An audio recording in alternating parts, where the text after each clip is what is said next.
L'écureuil, durant l'automne, avait fait d'abondantes réserves de noix. Il en avait enfoui çà et là dans la terre, le sol, et les avait soigneusement recouvertes de branches et de feuilles. Il était important que ces réserves fussent en lieu sûr, protégées et bien cachées. Mais voilà, l'écureuil était lui-même incapable de retrouver ses propres cachettes. Quel ennui! Pendant l'été, la nature lui avait offert une table richement garnie. Maintenant, elle était nue, dépouillée par l'hiver. L'écureuil n'y trouvait plus que de maigres restes, et malgré ses riches provisions, il souffrait de la faim. C'était bien ennuyeux.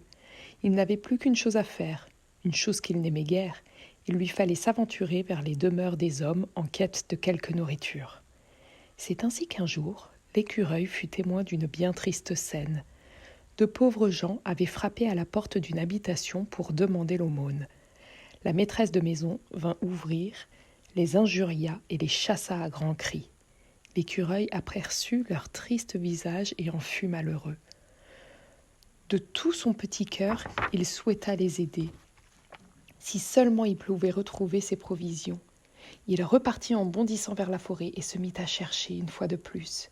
Et tout à coup, ce fut facile, non que la mémoire ne lui soit revenue, mais là où étaient cachées les noix, il lui semblait voir de petites lumières. L'écureuil alla y gratter et retrouva ses réserves. Il emplit ses bajoux de noix et courut à la suite des voyageurs. Il était bien peu craintif, mais sa timidité fondit sous les doux regards de Marie et Joseph.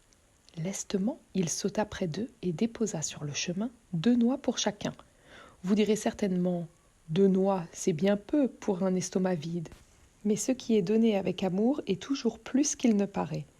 Marie et Joseph remercièrent le petit écureuil. Ils mangèrent les noix et leur faim fut entièrement calmée. Depuis ce jour, l'écureuil eut la vie plus facile.